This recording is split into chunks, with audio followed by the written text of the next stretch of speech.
মোল্লা ভাই, এইটা কোনো কথা হইল? এত চেষ্টা করার পরেও আপনারে সেক্রেটারি বানাইতে পারলাম না। তোফায়েলের কথায় ঠিকই প্রেসিডেন্ট ওই হানিফকেই জনতা পার্টির সেক্রেটারি বানাইলো। হানিফের কি যোগ্যতা আছে যে ওই জনতা পার্টির সেক্রেটারি হয়? আমার কত পরে ওই জনতা পার্টিতে যোগদান করছে, অর্থ সামান্য পরিমাণ কোনো যোগ্যতা নাই দলের সেক্রেটারি হওয়ার। শেষমেশ লিডার ওরই সেক্রেটারি বানাইলো। বিষয়টা তো আমি কোনোভাবেই মাইনে নিতে পারতেছি না ভাই। কি আর করবা হাজি, এখানে তো আর আমাদের কিছু করার নাই। লিডার সব কিছু জানাশোনা সত্ত্বেও তোফায়েলের কথায় হানিফকে সেক্রেটারি বানাইলো। এখানে আর আমাদের কিছু করার আছে? হানিফের নামে তো এই পর্যন্ত কুমকিলিক লাগাই নাই। বিশেষ করে তোফায়েলের ব্যাটার এই ঘটনাটা হওয়ার পরেও লিডার যে কি কারণে হানিফকে সেক্রেটারি হিসাবে বানানোর সিদ্ধান্ত নিল সেটা তো আমার মাথায়ও ঢুকতেছে না। এখানে আবার লিডার সরাসরি সিলেকশনের মাধ্যমে হানিফকে সেক্রেটারি বানাইছে। যদি ইলেকশনের মাধ্যমে সেক্রেটারির পদ নির্বাচিত করা হইতো তাহলে তো এখানে এক চান্সে আমি পাশ করতাম, কিন্তু সব কিছু লিডার একেবারে জলাঞ্জল কইরা দিছে। তবে আপনি যাই বলেন না কেন মোল্লা ভাই, এখানে কিন্তু তোফায়েল অনেক বড় একটা চাল চালছে। ওই নিজে সেক্রেটারি হইতে চাইলে যে কোনো সময় সেক্রেটারি হয়ে যাইতো।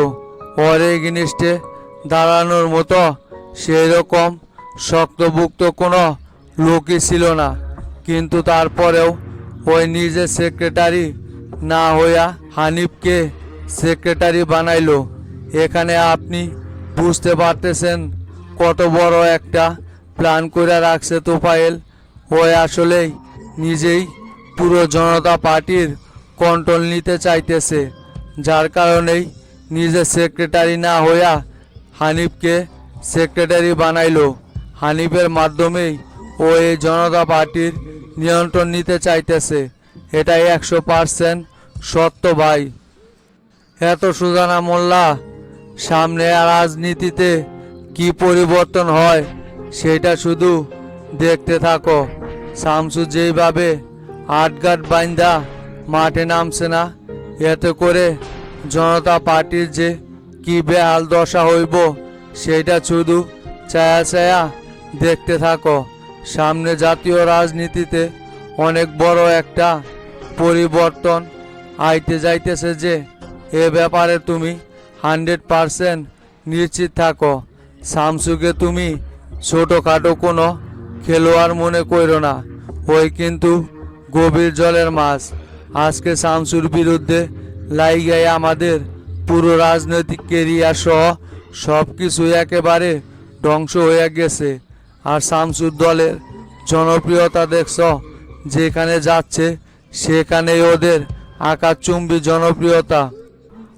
তাই শামসু যেইভাবে মাঠে নামছে, এতে করে সামনে আসলেই জাতীয় রাজনীতিতে অনেক বড় একটা পরিবর্তন আসবে। আর আমরা এই সময় কোনো কিছুই করব না মোল্লা ভাই, শুধু চেয়ে চেয়ে দেখে যাব সব কিছু। কোনো কিছু করতে গেলেই এখন আমাদেরকে ধরা খাইতে হইব। শামসুর বিরুদ্ধে আপাতত কোনোভাবেই নামা যাইব না। তোফায়েল আর হানিফি শামসুর বিরুদ্ধে লড়ে ওরা আগে ধ্বংস হোক, তখন ফাঁকতালে এই জনতা পার্টির পুরো নিয়ন্ত্রণ আমরা নিয়ে নেব।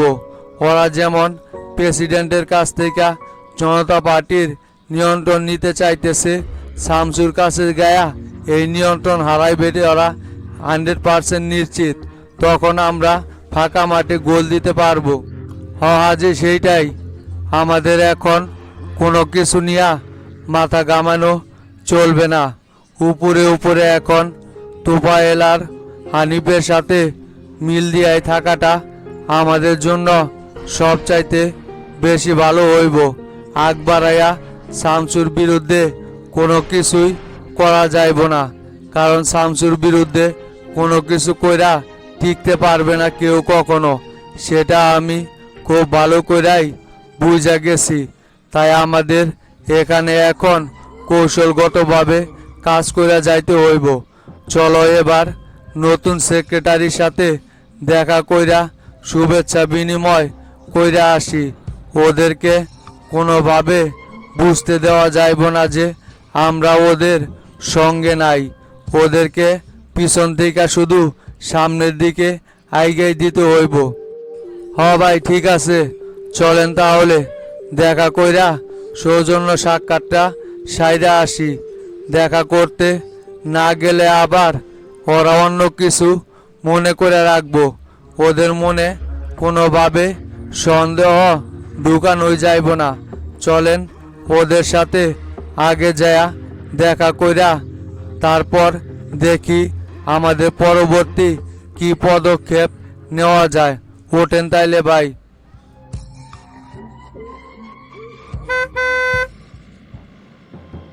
মাস্টার, আমি একটা জিনিস বুঝতে পারতেছি না, এই গোপুরের এত বড় সাহস হঠাৎ কইরা কোথা থেকে আসলো? নিশ্চয় আরে উপর মহল থেকে কোনো না কোনো ইন্ধন দিছে, যার কারণেই গোপুর এত বড় সাহস পাইছে আমাদের বিরুদ্ধে দাঁড়ানোর জন্য। তাছাড়া এই গোপুরের তো কোনোভাবেই এত সাহস হওয়ার কথা না যে আমাদের সাথে সরাসরি অ্যাকশনে যায়। এই বগুড়া শহরে আমাদের উপর টক্কর দিয়া কে টিকা থাকে সেটা আমরা দেখে নিব না হাবিব ভাই।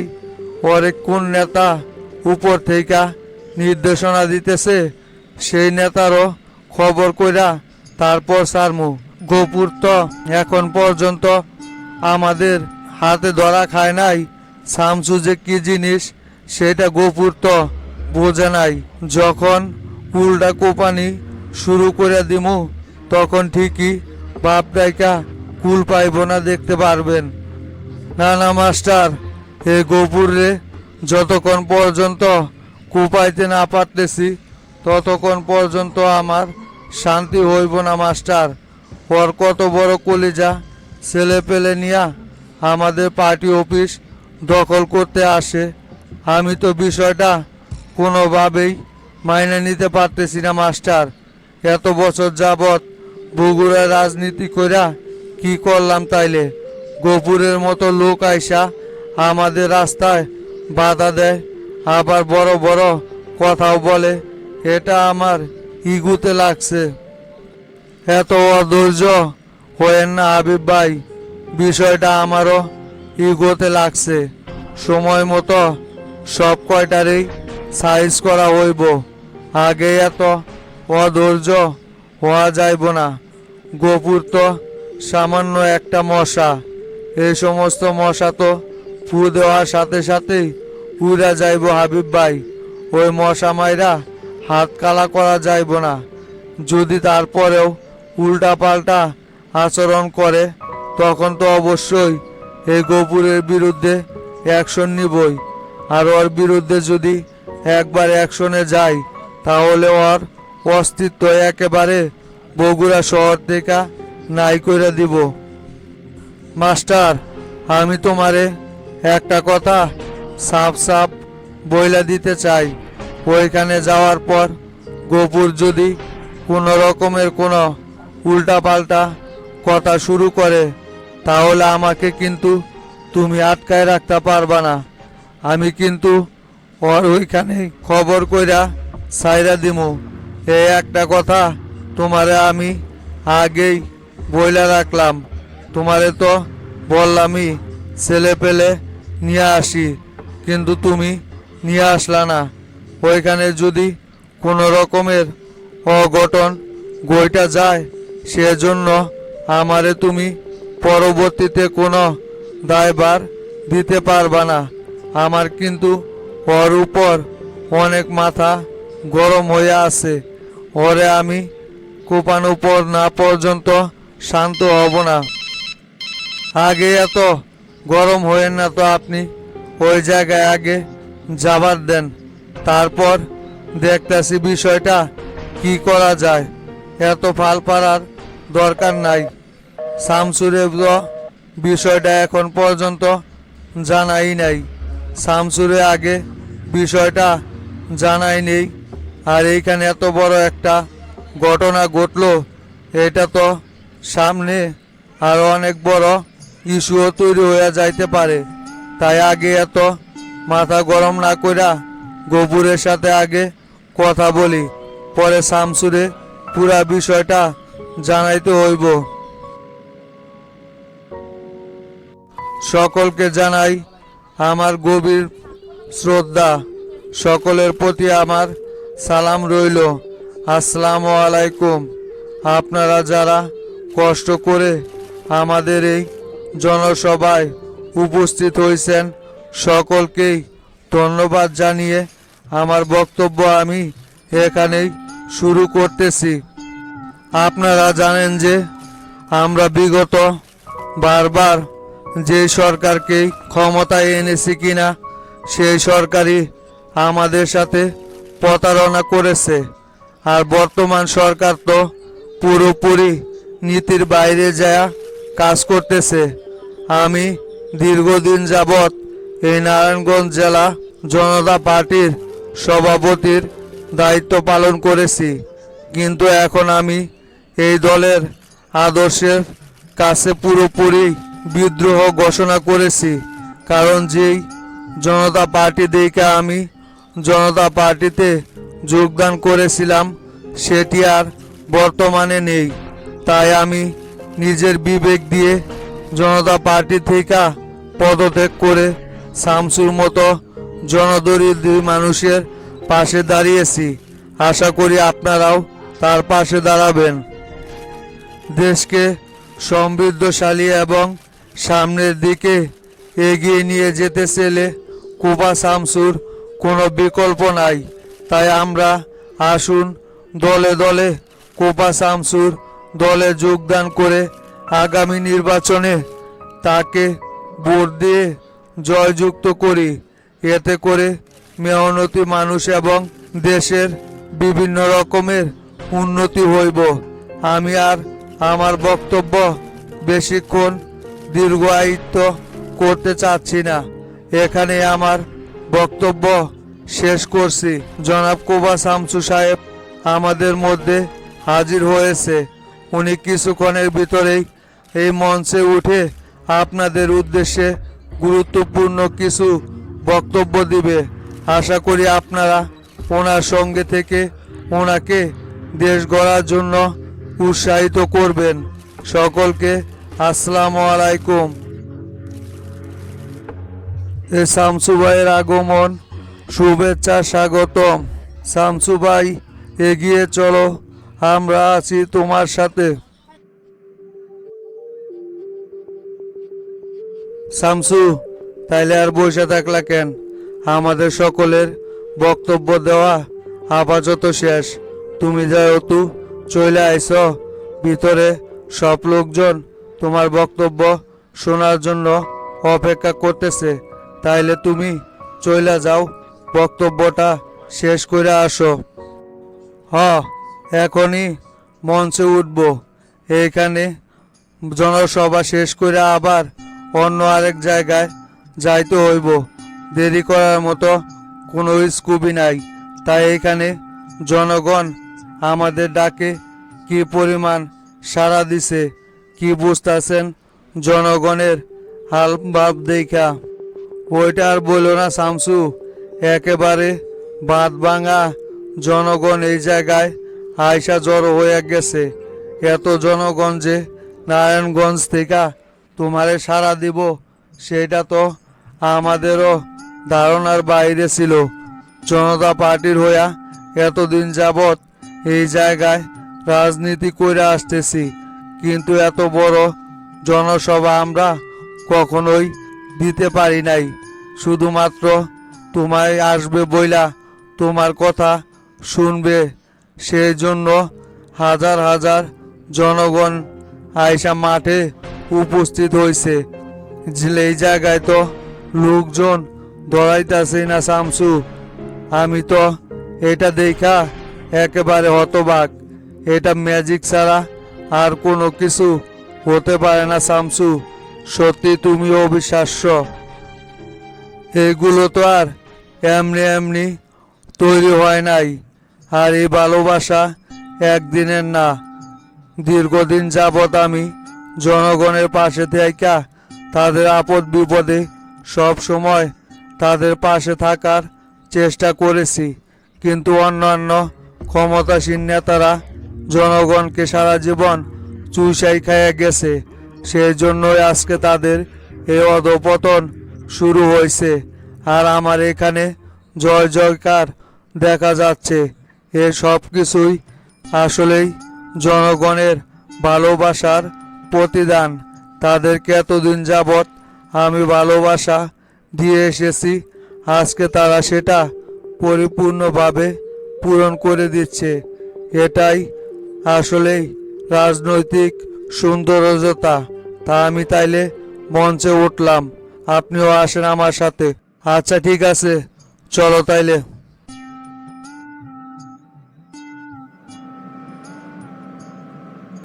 লিডার একদম অনেক দিন পর সঠিক একটা সিদ্ধান্ত নিছেন।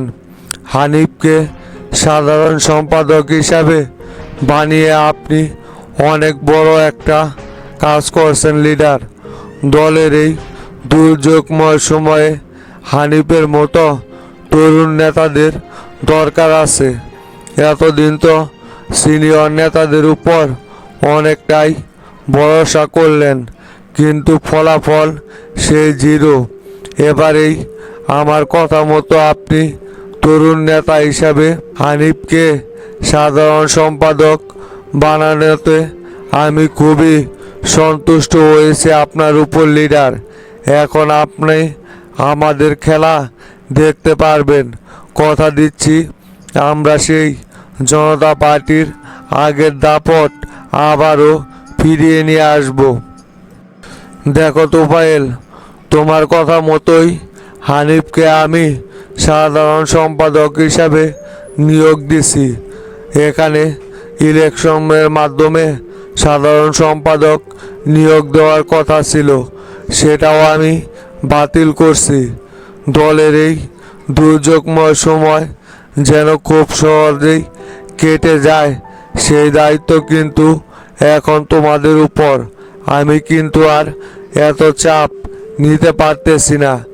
একের পর এক নতুন নতুন ঝামেলা আইসা জনতা পার্টির সামনে দাঁড়াচ্ছে। এইগুলো যেভাবে হোক তোমাদেরকে এখন ফেস করতে হইব।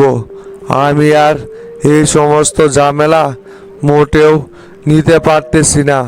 শামসু যেইভাবে দলের ভিতরে নিজের শক্ত অবস্থান তৈরি করতেছে, চিন্তা করবেন না লিডার। শামসু যতই শক্ত অবস্থান তৈরি করুক না কেন, কোনোভাবেই আমাদের সাথে টিকে উঠতে পারবে না। আমি হানিফ জনতা পার্টির 10ম সেক্রেটারি হিসাবে শপথ নিয়েছি। আপনি মোটেও টেনশন করবেন না। বিরোধী দলরা যেরকম আমাদেরকে এতদিন যাবৎ বিভিন্নভাবে বিভিন্ন জায়গায় জ্বালা যন্ত্রণা করেও ওরা কোনো কিছুই করতে পারে নাই, সেই রকম শামসু আমাদের দলের কোনো কিছুই করতে পারবে না। শামসু তো শুক্রে 8 দিন যাবৎ দল তৈরি করছে। এই দল নিয়ে কোনোভাবেই জনতা পার্টির পতন করা সম্ভব না, শামসু যতই দিবা স্বপ্ন দেখুক। হ্যাঁ সেইটাই লিডার, আপনার এখন থেকে আর কোনো টেনশন নাই। এই দল কিভাবে পরিচালনা করা লাগে সেটা আমি আর হানিফ মিলে পরিচালনা করব। আপনাকে আর এই বিষয়গুলো নিয়ে কোনো রকমের মাথা ব্যথা নিতে হইব না। দলকে কিভাবে সে আগের পরিপূর্ণ জায়গায় নিয়ে যেতে হয় সেটা আমার খুব ভালো করেই জানা আছে। আর শামসু যতই ষড়যন্ত্র করুক ওই কোনোদিনও আমাদের সাথে পেরে উঠবে না। জনতা পার্টি জনমানুষের দল। এই দল বহু আগে থেকেই জনগণের সেবায় নিয়োজিত। আশা করি জনগণ আমাদেরকে কোনোভাবেই ফেলে দিবে না। জনতা পার্টি আবারও বিপুল ভোটে জয়যুক্ত হবে। হানিফ, বর্তমানে দলের উপর যে বদনাম তৈরি হয়েছে, এতে কইরা তো সে আগের জনমানুষের দল হিসাবে জনতা পার্টি আর জনগণের মনে জায়গা করে নিতে পারতেছে না। এই দলকে জনগণ যেইভাবে ভালোবাসা দিয়ে ক্ষমতায় এনেছিল, আমরা কি তাদেরকে সেই পরিপূর্ণ আশাবুষ্ট করতে পারছি বইলা আমার মনে হয় না। বিভিন্ন সময় জনতা পার্টির বিভিন্ন সিনিয়র নেতাকর্মীরা যেভাবে দুর্নীতির সাথে লেগে গেছে, এতে করে কোনোভাবেই জনতা পার্টির সেই আগের গৌরব মোটেও ঠিক নাই। তোমরা সিনিয়র পার্সনরাই এই দলের অনেকটাই বদনাম করে ফেলাইছ, যার কারণে শামসুর মতো লোক দল গঠন করতে পারতেছে। হ্যাঁ লিডার, আপনি এই কথা একদম ঠিকই বলছেন। আমি আপনার এই কথার সাথে একমত পোষণ করতেছি। এখানে সিনিয়র পার্সন নেতাকর্মীদেরই অনেকটা দুর্নীতির আভাস পাওয়া গেছে। তারা ক্ষমতায় আসার আগে যেরকম ছিল, ক্ষমতায় আসার পর তারা ঠিক সেই রকম নাই, যার কারণে তারা বিভিন্ন ধাপে ধাপে সাজাও পেয়েছে।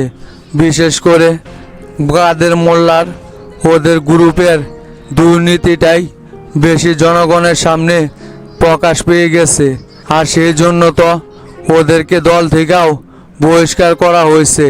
আর সম্প্রতি যে ঘটনাগুলো ঘটছে, আমার ছেলেরে নিয়ে যেভাবে মিডিয়া গরম হয়েছে, এটা তো একটা ষড়যন্ত্র।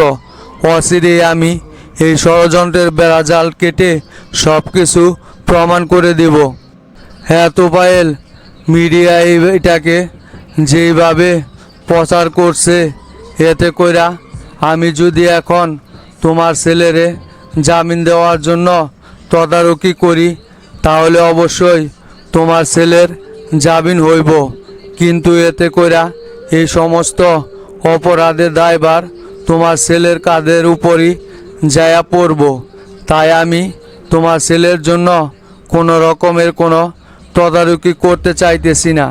তুমি এটাকে অচিরেই সত্য সকলের সামনে উন্মোচন করো, যাতে করে সাংবাদিকরা আবারও তোমার ছেলেকে নিয়ে যেইভাবে নিউজ করেছিল তার উল্টোটা করতে বাধ্য হয়। তুমি এই বিষয়টা খুব তাড়াতাড়ি সমাধান করার চেষ্টা করো। আর আমি নোটিশ টাঙিয়ে দিয়েছি, কালকে থেকেই কার্যক্রম শুরু করব তোমরা। আচ্ছা লিডার, ঠিক আছে, তাইলে আমরা এখন উঠলাম লিডার। আসসালামু আলাইকুম। হ্যাঁ হানিফ, ওঠো তাইলে, যাওয়া হোক। হ্যাঁ তোফায়েল ভাই, ওঠেন তাইলে, যাওয়া হোক। লিডার, গেলাম আমি তাইলে। আমার জন্য আপনি কিন্তু দোয়া করবেন লিডার। আমি খুবই জুনিয়র একজন নেতা। আমাকে ভরসা করে আপনি আমার উপর যে এই গুরু দায়িত্ব দিয়েছেন, আমি যেন আপনার প্রত্যাশা মতো সেই দায়িত্বটা পালন করতে পারি। উঠলাম তাহলে লিডার। আসসালামু আলাইকুম।